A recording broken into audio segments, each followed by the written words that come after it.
Bonjour à toutes et à tous et bon réveil matinal avec Free Matin, votre émission d'information, d'analyse et de divertissement sur ESAE TV. Le jeudi 26 octobre 1972, le chef de bataillon Mathieu Kérékou prenait le pouvoir. Ce acte décisif qui a mis fin à plus d'une décennie d'instabilité ouvrait la voie à la révolution au Dahomey, lequel finira par être baptisé Bénin. Le nouvel homme fort et les membres de son gouvernement, de son équipe, ont su imposer leur autorité avant qu'elle ne s'essouffle en 1989 avec l'avènement de la démocratie. 48 années après, la presse nationale s'en rappelle et dresse les grands faits et événements qui ont marqué cette époque. Aussi, dans les parutions du jour, on note des commentaires au sujet de l'applicabilité du parrainage pour la présidentielle de 2021. Parlant d'interdépendance entre croissance économique et développement, certaines parutions du jour rapportent que l'agence Standard & Poor's valide les options économiques du Bénin et maintient la notation B+, avec perspective stable. À suivre d'un instant à l'autre la présentation de quelques-unes de journaux parus ce lundi au Bénin. Le bulletin matinal d'information de ce matin sera une présentation de Nansirine Fatoumbi. Elle nous fera le point de l'actualité nationale et celle internationale en lieu et place du débat avec Carles Kitome. Nous ferons un petit commentaire sur l'actualité en Guinée. Les prévisions astrologiques de ce lundi 26 octobre de l'an 2020 seront une présentation de Atifa Olafa. Voilà pour le sommet du jour, chers amis internautes. Le décor ainsi planté, on se retrouve dans un court instant, juste après la pub pour la présentation de quelques-unes de journaux parus ce jour au Bénin. Chaque enfant qu'on enseigne est un homme qu'on gagne. L'école est le lieu par excellence de l'éducation. ESAE. Étudiants, étudiantes, nouveaux bacheliers, parents d'élèves, une raison de plus pour choisir l'excellence. Et oui, bénéficier des demi-bourses et de réduction de scolarité à ESAE. Payer 250 000 au lieu de 500 000 en licence 1, 2 et 3 sciences juridiques, économiques, de gestion et en journalisme. Et pour les 100 premières inscriptions en administration des finances et administration générale, bénéficier d'une réduction et payer 400 000 au lieu de 500 000. En master 1 et 2, 500 000 au lieu de 800 000 en administration des affaires, 600 000 au lieu d'1 million en journalisme. Faites partie des 100 premiers inscrits en administration des finances et administration générale pour bénéficier de la réduction. Payez 800 000 au lieu d'1 million. À ESAE Cotonou et Parakou, la rentrée est effective. Le dossier d'inscription est disponible en téléchargement à l'adresse suivante: www.esae.bj/ESAE 2019 ou renseignez-vous à ESAE Cotonou au 96 80 55 11 98 98 14 00 90 93 65 21. À ESAE Parakou au 96 68 16 14 97 77 51 47. À ESAE, l'épanouissement et le développement est au cœur de notre succès. ESAE, l'excellence a un nom.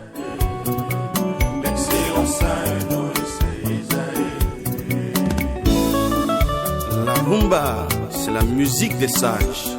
Et ESAE, c'est l'école des sages. Bonjour à nouveau fidèles amis internautes de ESAE TV. Nous démarrons la une des journaux comme il est de coutume tous les matins par la manchette de l'informateur qui titre ce matin: polémique au sujet du coût de l'asphaltage.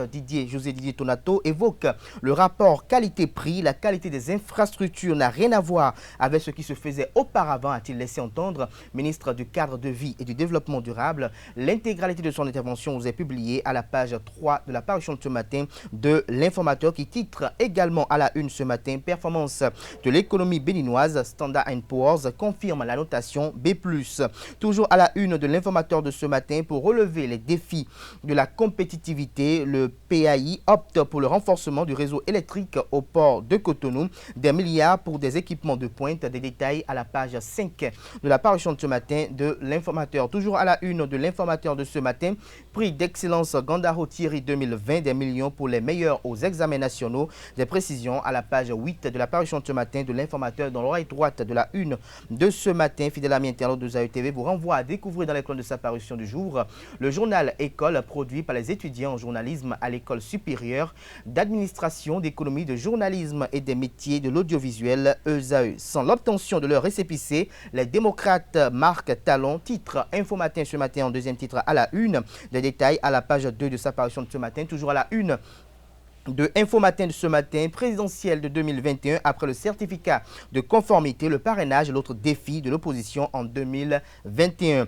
L'Indépendant en manchette ce matin, santé économique et situation de Covid-19. Le Bénin maintient la notation B+, auprès de Standard & Poor's. Des précisions dans les colonnes de la parution de ce matin de l'Indépendant qui titre également à la une ce matin. Première session ordinaire de l'année épiscopale 2020-2021. Le clergé catholique fait un bilan constructif du mandat de la rupture, les efforts des gouvernants, enseignants, magistrats, policiers et agents de santé salués. Des détails à la page 8 de la parution de ce matin du quotidien L'Indépendant. Fraternité en manchette ce matin, présidentielle en Guinée-Conakry, le FDG de Cellou Diallo dénonce un hold-up électoral. Des détails aux pages 2 et 3 de la parution de ce matin du quotidien Fraternité qui titre également à la une ce matin, malgré la Covid-19, l'économie béninoise sur de bons rails. Standard & Poor's confirme la notation B+, et une croissance de 6,3%. Nous passons à présent à la dépêche qui titre à la une ce matin. Récompensés des meilleurs aux examens nationaux, une dizaine de lauréats primés par la Fondation Gandaro Thierry. Nous passons à présent au quotidien Le Potentiel qui titre en manchette ce matin. Campagne de dénigrement contre le président Patrice Talon dans les collines. Mouel Bénin, mouvement des élites engagé pour l'émancipation du Bénin, rabat le caquet aux intoxicateurs. Des détails à la page 3 de la parution de ce matin de Le Potentiel qui titre également à la une ce matin. Effectivité de l'apurement des arriérés de plusieurs années de salaire. Patrice Talon, le bon père des fonctionnaires. Je suis très satisfait du site Anselme Amoussou. Des détails à la page 4 de la parution de ce matin du quotidien Le Potentiel. Le Clairon en manchette ce matin. Résilience des fondamentaux économiques du Bénin. Standard & Poor's confirme la notation A B+, avec perspective stable. Des détails à la page 3 de la parution de ce matin de Le Clairon qui titre également à la une ce matin. Audience à la Cour de répression des infractions économiques et du terrorisme Criette. Plus de 10 millions de francs CFA, plus de 10 millions d'amendes dans le compte du Trésor. Des détails sur ce titre à la page 5 de la parution de ce matin de Le Clairon qui titre également à la une ce matin. Promotion de l'excellence en milieu scolaire et académique. La Fondation Gandaro prime les meilleurs aux examens. Des précisions à la page 10 de la parution de ce matin du Canard. L'accroche en manchette ce matin. Deuxième édition du prix d'excellence Thierry Gandaro. Éléonore Yaïla Descamps, ministre de l'Enseignement supérieur et de la Recherche scientifique, salue cet objectif noble du promoteur. Des précisions sur cette distinction à la page 10 de la parution de ce matin de l'accroche qui titre également à la une ce matin. Promotion du Canva. Le Landoche chez le ministre de la Culture Jean-Michel Abimbola. Même combat, note le confrère. Nous passons à présent à Le Progrès qui titre à la une ce matin. Accès à l'eau potable à Savette, Dassazoumé et Glazoué. 52,540 milliards de francs CFA de travaux réalisés. Des détails à la page 10 de la parution de ce matin du Canard. L'Afrique en marche titre à la une ce matin. 26 octobre 2016, 28 octobre 2016, 28 octobre 2020. Affaire 18 kg de cocaïne découvert au port autonome de Cotonou. Avant le cauchemar d'un régime dictatorial. Le faiseur de roi devenu ennemi public numéro. C'est un titre de l'Afrique en marche. Notre époque titre ce matin en manchette parrainage et financement public des partis politiques.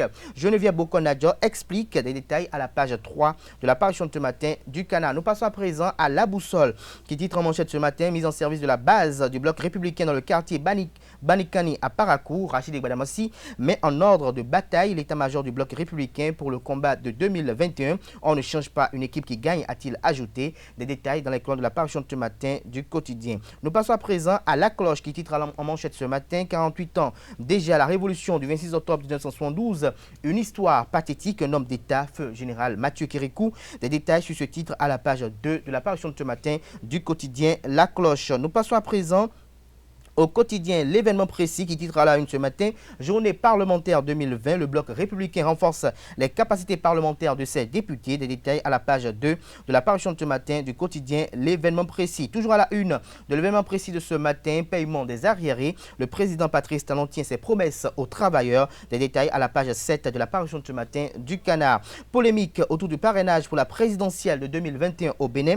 Les clarifications du président Joseph Diakonou, président de la Cour constitutionnelle, vous est publié à la page 3 de la parution de ce matin du quotidien Le Matin. L'autre vision en manchette ce matin, amélioration de la gouvernance routière, le Tchad à l'école du Bénin, Aubin Adoukonou, un véritable symbole de fierté, titre Le Confrère. Le leader du jour en deuxième titre à la une ce matin, deuxième édition du prix d'excellence de la Fondation Thierry Gandaro. Thierry Gandaro récompense les lauréats au bac et au CEP 2020. Nous passons à présent au quotidien Le Télégramme présidentiel de 2021 au Bénin. Le parrainage n'est pas synonyme d'exclusion, a laissé entendre le général Robert Bian, deuxième vice-président de l'Assemblée nationale du Bénin. Le Béninois libéré en manchette ce matin, parrainage des candidats à la présidentielle. Le ministre d'État Abdoulaye Biotchane forme ses députés. Des détails dans les plans de la parution de ce matin du Canard qui titre également à la une ce matin, inauguration d'une base et lancement d'un tournoi des jeunes. Rachid Benamansi enracine le bloc républicain à Parakou. Nous passons à présent au quotidien Nord-Sud quotidien, malgré les chocs exogènes,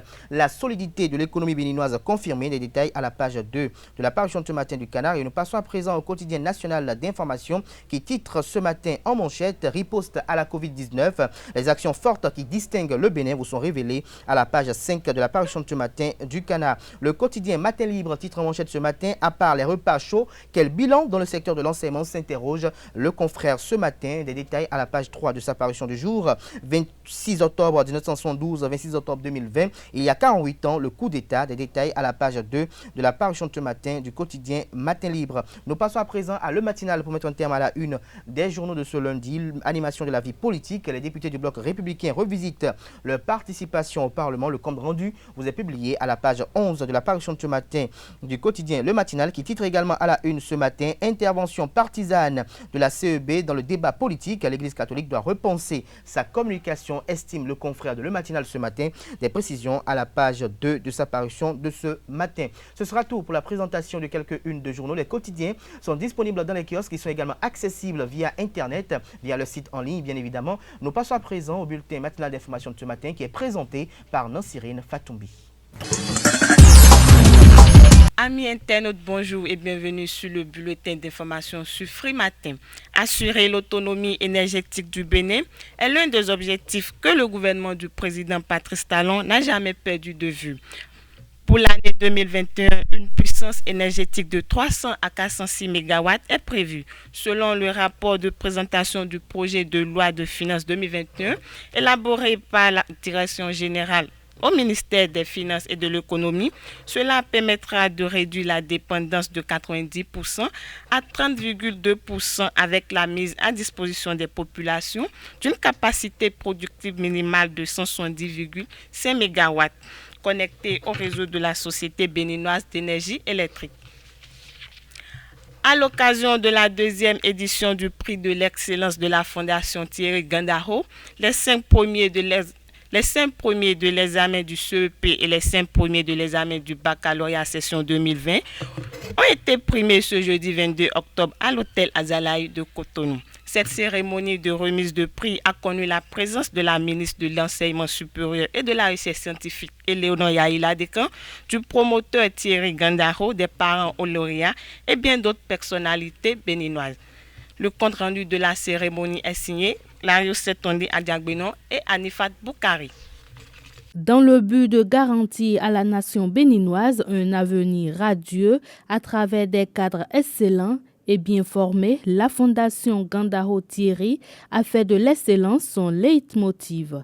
Ainsi, elle a procédé dans la soirée de ce jeudi 22 octobre à la cérémonie de remise de prix au premier des différents examens nationaux. À travers cette initiative, le promoteur du prix de l'excellence Gandaro, Thierry Gandaro, entend contribuer à la vision phare du gouvernement du président Patrice Talon, celle de la promotion de l'excellence. Je voudrais, mesdames et messieurs, remercier et féliciter notre compatriote M. Thierry Gandaro, promoteur du prix d'excellence qui porte d'ailleurs le nom de sa fondation, pour le choix porté sur notre secteur, notamment dans le cadre de la promotion de l'excellence en milieu scolaire et universitaire.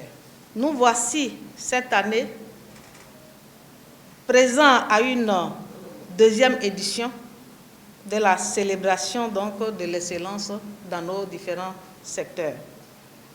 Il me plaît à cet effet de saluer et très sincèrement cet objectif noble dans un secteur pour lequel le gouvernement de son Excellence le Président Patrice Talon consent beaucoup d'efforts qui vous souviennent, mesdames et messieurs, que l'homme est au cœur du développement. Et l'homme excellent porte encore plus vite l'éclat du développement. C'est pour cela que cette partie, cet investissement sur l'homme, sur le capital humain, fait partie des programmes d'action du gouvernement. En décidant depuis l'année dernière de récompenser les meilleurs aux examens nationaux, Monsieur Gandaro, vous suscitez là une saine émulation au sein de la communauté scolaire et universitaire. L'éducation est l'arme la plus puissante pour changer le monde, a souligné Thierry Gandaro.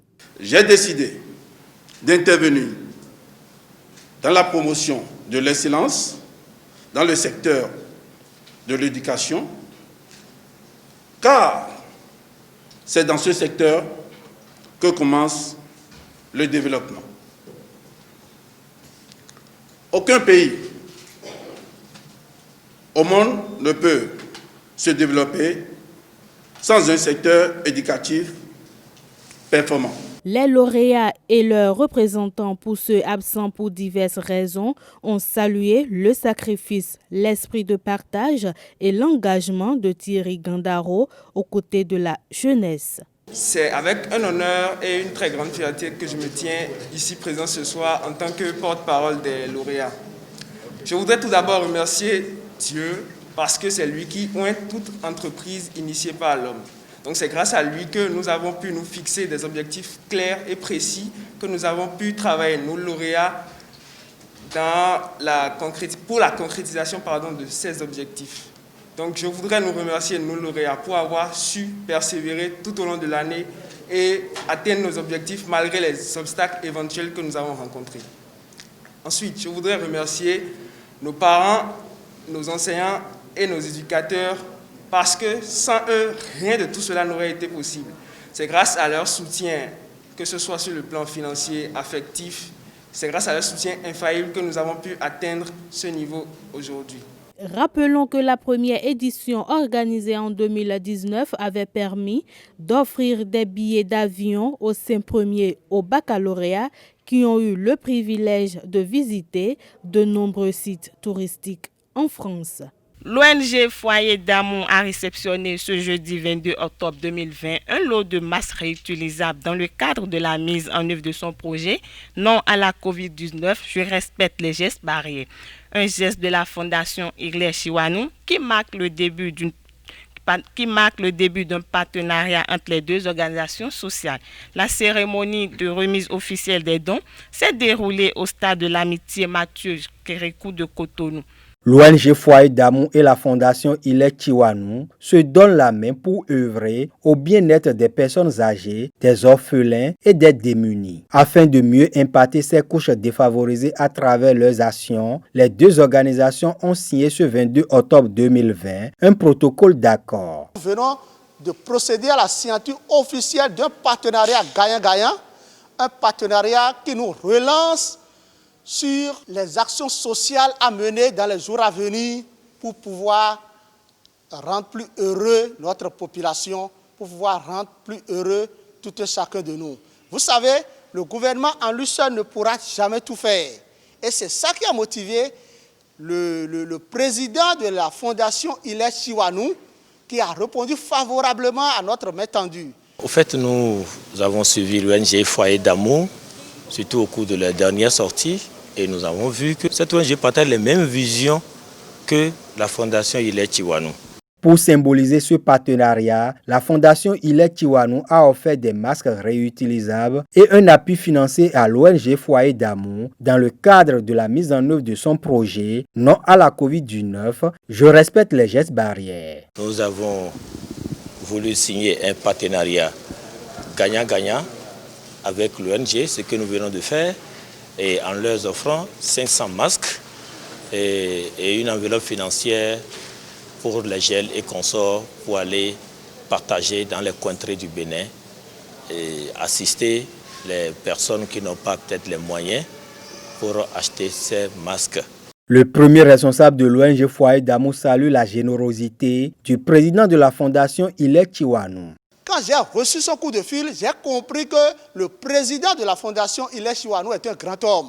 C'est ça, ce sont ces valeurs que nous avons besoin dans notre pays. Nous avons besoin des autorités du genre, ces gens d'individus qui comprennent que la lutte contre la Covid est l'affaire de tous. La lutte contre la Covid n'est pas seulement l'affaire du gouvernement, ce n'est pas seulement l'affaire de l'ONG Foyer d'Amour. La lutte contre la Covid est l'affaire de tout un chacun de nous. Pour contenir la propagation du coronavirus, l'ONG Foyer d'Amour a entamé depuis fin août une campagne de sensibilisation et de distribution gratuite de masques dans les départements de l'Atlantique, du Zou, des Collines et bientôt dans le Septentrion. Les petites et moyennes entreprises sélectionnées pour la précollecte des déchets solides dans le Grand Nokoué ont reçu au stade général Mathieu Kérékou le 14 octobre dernier des tricycles modernes adaptés au contexte à eux cédés par la Société de gestion des déchets et de la salubrité du Grand Nokoué, SGDSGN. Le compte rendu est signé Carles Kitome.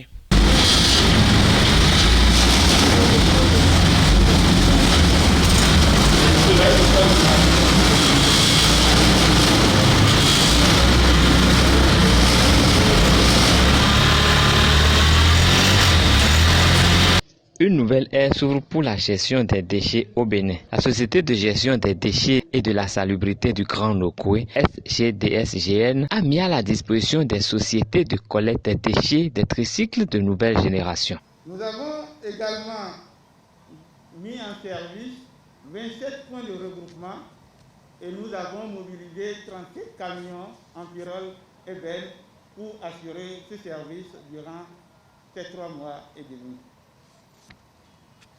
Cette activité nous a permis d'enlever, de collecter et de transporter sur les 2 centres d'enfouissement technique que sont Ouessé et Tacon environ 100 000 tonnes de déchets. Le ministre de Cadre de Vie invite les Béninois à accompagner l'effort des dirigeants pour la réussite de la lutte contre l'insalubrité. Ce n'est que pas de plus. Nous nous retrouverons bientôt pour accueillir du matériel lourd et vous verrez que la propreté, la salubrité que nous saluons sera d'un autre niveau dans quelques mois. Je voudrais compter sur les populations pour qu'elles entretiennent leur propre cadre de vie. C'est à ce prix seulement que le projet de modernisation de la gestion des déchets solides et ménagers du Grand Nokoué sera un succès.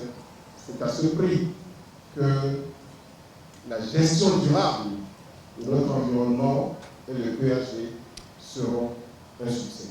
Une nouvelle page s'ouvre ainsi pour l'entretien du cadre de vie au Bénin avec plusieurs engagements du gouvernement. Hors de nos frontières pour finir en Guinée, le président Alpha Condé a été déclaré vainqueur du scrutin présidentiel du 18 octobre dernier. D'après les résultats provisoires rendus publics par la Commission électorale nationale indépendante CENI, Alpha Condé est réélu dès le premier tour avec 59,41% de voix. Candidat du parti Rassemblement pour le peuple de Guinée RPG, il devance l'opposant Cellou Dalein Diallo qui a obtenu 33% des suffrages exprimés. Ce dernier conteste les résultats et il déclare vouloir saisir les juridictions compétentes à cet effet. Une situation qui n'est pas de nature à ramener la calmie en Guinée. L'ONU et la CEDEAO ont déjà décidé de dépêcher les émissaires en Guinée. C'est tout pour le bulletin d'information sur Free Matin. Merci de nous avoir suivis. Carles Kitome, bonjour à vous. Bonjour Adel Kader Achiro. Alors, 26 octobre 1972, dites-nous, qu'est-ce que cette date vous rappelle? Oui, mais pour ce qu'on nous a raconté dans un premier temps et pour avoir essayé de nous documenter par rapport à l'histoire de notre pays, ça nous rappelle quand même la prise du pouvoir par le président Mathieu Kérékou, qui était l'adjoint au chef d'état-major de l'armée dahoméenne à cette époque. Et cette action visait à mettre fin à l'existence du conseil présidentiel qui laissait le Bénin dirigé par 3 personnes qui étaient Hubert Manga, Justin Aromadegbe et puis le président Akpiti. Et donc, ces 3 qui n'avaient pas s'entendre sur la scène politique avaient décidé d'une présidente tournante qui, depuis le mai 1970, et c'était après le premier passage entre Hubert Manga et Aromadegbe déjà en mai que le coup d'État a eu lieu le 26 octobre. Et il est à noter que c'est le premier coup d'État qui survient en terre africaine sans effusion de sang. Et donc le président Kérékou le commandant Kérékou à l'époque avait pris le pouvoir et avait prononcé son premier discours le 30 novembre pour situer un peu les Béninois par rapport à ce qui allait se faire. Mais il faut avouer que c'était pour changer un peu la donne et mettre un peu de l'ordre, parce que depuis 1960, le Bénin a été secoué par plusieurs coups d'État qui à chaque fois ont mis fin à un régime pour installer à nouveau un civil, confier le gouvernement, la direction de l'État à un civil. Et à chaque fois, ces civils n'ont pas pu relever les défis et sinon combler les attentes des Dahoméens de l'époque. Et ce qui a fait qu'en 1972, le 26 octobre, le commandant Kérékou, avec à la tête d'un contingent, est allé mettre fin à une réunion du conseil présidentiel qui était en réunion de cabinet pour prendre les rênes du pouvoir au Bénin. Mais est-ce que la fin de ce monstre à 3 têtes a apporté une plus-value, je dirais, à l'émancipation du Dahomey d'alors? Je pense que oui. Parce que moi, quand j'étais tout petit, j'ai connu la Révolution. C'était encore la Révolution. Et je me rappelle à l'époque, quand moi j'étais à l'école primaire, les Béninois étaient beaucoup plus disciplinés qu'aujourd'hui. Il y avait beaucoup de choses que les Béninois se permettaient. Qu'est-ce qui a mené cette discipline à l'époque? Oui, mais c'était un régime militaire. Il faut rappeler qu'en 1974 déjà, le président Kérékou avait décidé que le Bénin était devenu un pays... la politique, l'idéologie politique, c'était le marxisme-léninisme. Et donc, avec tout ce que cela revêt, et un an plus tard, en 1975, il a choisi le socialisme pour quand même prévoir le développement du pays. Donc, c'était le système économique, c'était quand le socialisme pour développer le Bénin. Et donc, dans ce régime, c'est la communauté des biens, et le capitalisme n'est pas forcément promu, ce qui avait contribué à la nationalisation de la plupart des sociétés qui étaient quand même en vogue dans le pays, et un certain contrôle de l'individu et de l'action sociale. Ce qui fait que vous ne pouvez pas faire ce que vous voulez. Vous ne pouvez pas vous enrichir comme vous voulez sans qu'on ne comprenne ce qui se passe. Vous ne pouvez pas apporter ce que vous voulez dans le pays comme vous le voulez. Et il était instauré chaque samedi, vous sortez, vous balayez devant votre maison et proprement. Quand on dit les tenues, vous savez, il y a eu l'école nouvelle. Et vous savez, il était arrivé un moment où on ne portait qu'une tenue kaki.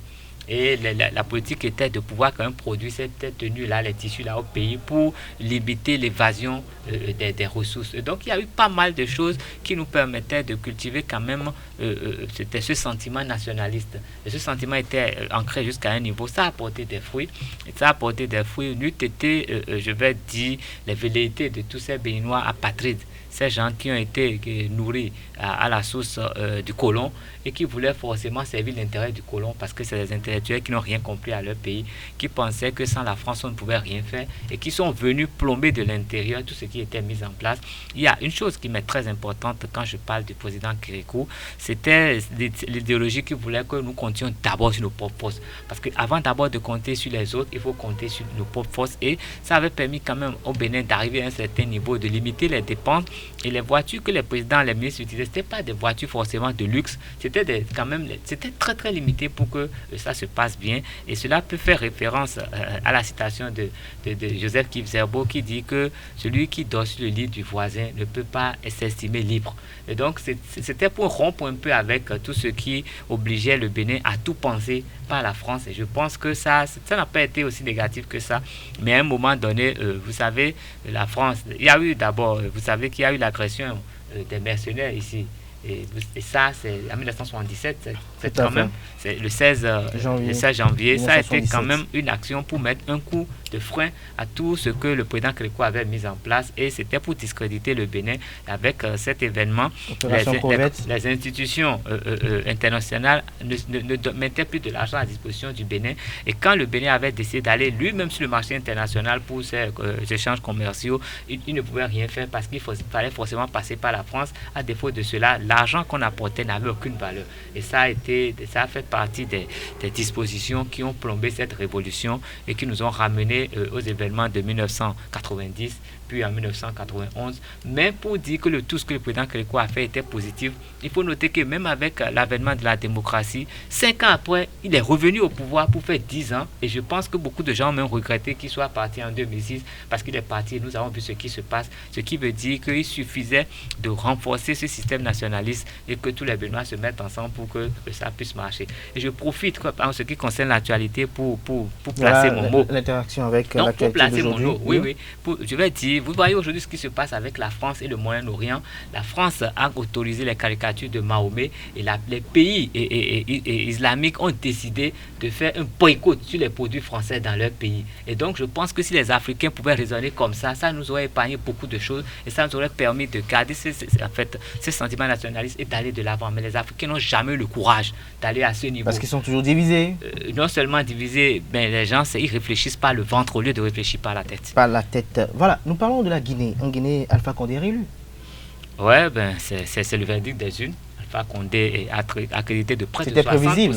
Près de 60%. Prévisible, bon, moi je ne pourrais pas dire que c'était prévisible. C'est vrai qu'il est au pouvoir, il vient de boucler 10 ans, il tient quand même en fait les rênes du pays en main. Les institutions sont dans ses mains. Oui, mais il ne faut pas oublier que Cellou Dalein Diallo est quand même dans les arènes politiques depuis longtemps et qu'il a toujours fleuré le pouvoir, ce qui veut dire qu'il a gardé quand même une certaine notoriété et une certaine popularité.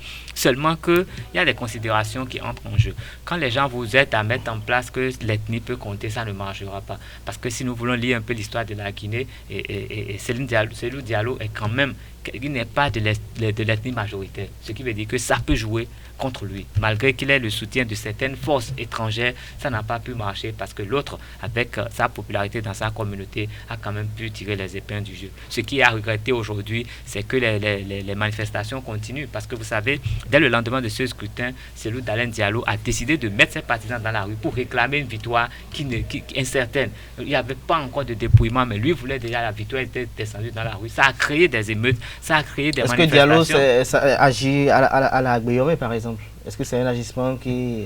Bon, vous l'avez dit, je ne voulais pas faire la comparaison, mais c'est la même chose qu'il est en train de faire, à mon avis. Et pour lui, je ne pense pas que ça va se passer de la même façon, parce que je crois que déjà les Nations Unies, la CEDEAO, ont déjà décidé de dépêcher quand même des missions en Guinée dès ce jour pour pouvoir essayer de rallier les camps pour éviter que les fusions de sang continuent. Alors, dernière question, Kalaski Touré, lorsqu'on voit un peu le cas de la Guinée, c'est une parfaite illustration des hommes politiques africains, parce que lorsqu'on regarde la grande espérance qu'a suscité l'avènement de Alpha Condé au pouvoir et qu'aujourd'hui, l'homme qui avait pensé restaurer la démocratie, ramener le mandat de 7 ans à 5 ans et qui aujourd'hui veut faire un 3e mandat, est-ce qu'il n'y a pas une antinomie? Est-ce qu'on ne voit pas un peu qu'en réalité en Afrique, les acteurs politiques sont pratiquement tous les mêmes? Ils ne font que des guerres d'intérêt. Bon, ils sont pas les mêmes. La maladie du 3e mandat a envahi toute la sous-région. Ben, là, je vais parler avec mon cœur. Je vais vous dire ceci. Honnêtement, ces hommes politiques ont des visions différentes. Quand vous prenez le cas de la Guinée, aujourd'hui, vous savez que Cellou Dalein Diallo est quand même un peu porté par la France.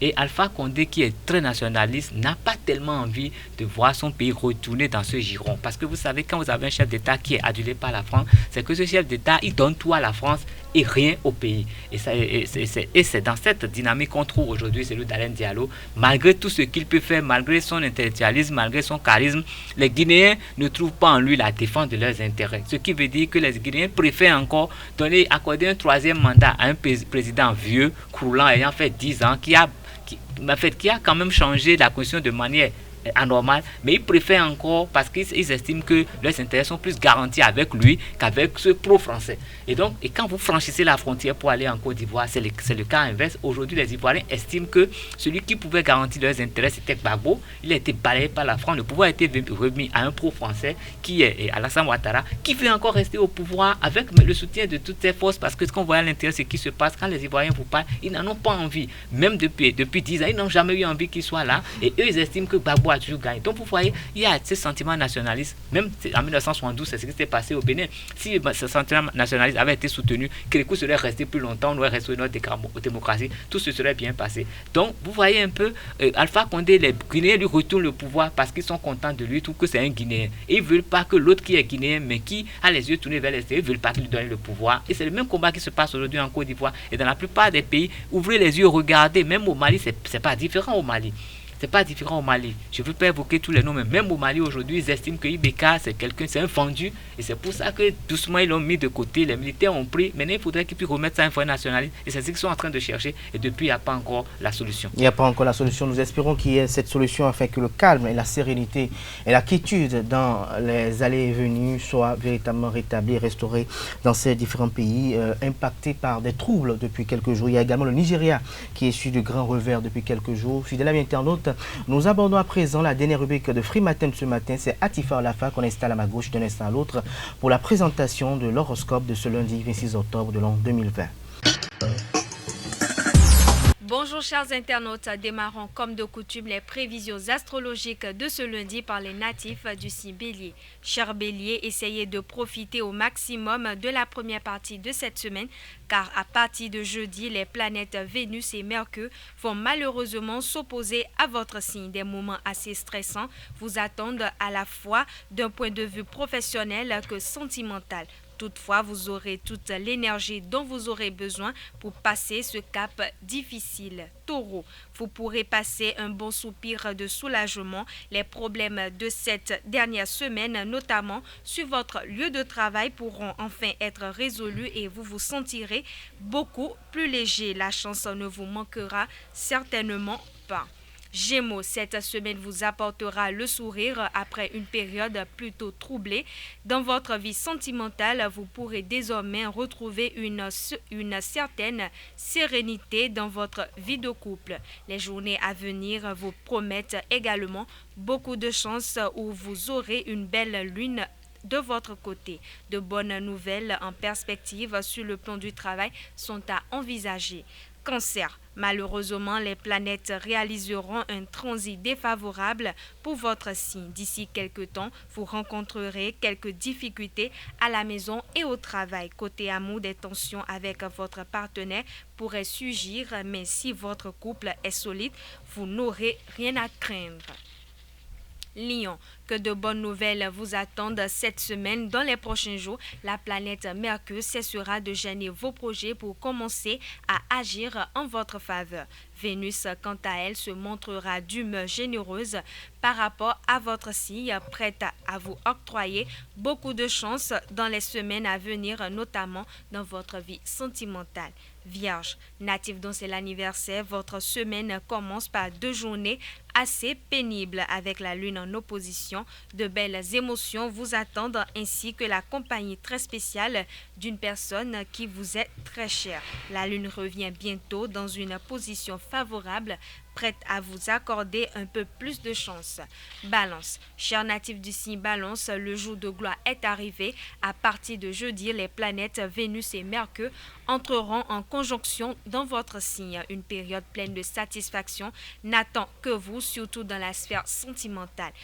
Pour vous aider à patienter, certaines choses vont commencer à bouger en votre faveur. Scorpion, essayez de profiter au maximum de la première partie de cette semaine, surtout si vous avez des requêtes à faire dans le domaine du travail ou si vous devez faire face à une conversation importante. Mercure sera là pour vous épauler et faciliter la communication avec les autres. Sagittaire, cette semaine, enfin, vous connaîtrez un peu de sérénité, notamment dans le domaine sentimental. En effet, la planète Vénus cessera d'entraver vos projets pour finalement se mettre dans une position qui vous est favorable. Si vous avez connu des tensions dans votre vie de couple, ces derniers temps, vous pourrez alors retrouver le dialogue et la passion. Capricorne, des obstacles risquent de s'imposer dans vos projets au travail comme à la maison. Mais ne vous en faites pas trop. D'ici la fin de l'année, vous obtiendrez la victoire que vous attendiez tant. Vous bénéficierez de la protection de Jupiter et de Saturne qui vous promettent un succès sur le long terme. Verseau, les planètes sont prêtes à vous accorder beaucoup de chance d'ici quelques temps, tant dans le domaine professionnel que dans la sphère sentimentale. C'est le moment d'en profiter après la longue période difficile que vous avez traversée. Terminons par les natifs du signe Poisson. Dans quelques jours, vous vous sentirez tellement plus léger après cette longue période difficile. Les problèmes de cœur que vous avez pu connaître ne deviendront plus qu'un lointain souvenir et vous pourrez tranquillement retrouver votre sérénité seul ou en couple. En outre, de bonnes nouvelles pourraient arriver sur votre lieu de travail, surtout dans les 2 prochains jours à venir. Ainsi se referment les prévisions astrologiques de ce lundi. Merci pour votre attention et à demain. Merci à vous, Atifa Olafa, pour la présentation de l'horoscope du jour. Ainsi prend fin Free Matin ce matin. Merci pour l'attention fidèle amis internautes de Zaï TV. On se retrouve demain mardi pour le même exercice, avec le même plaisir. Portez-vous bien et excellente semaine de travail à toutes et à tous en compagnie de nos programmes télé sur Zaï TV.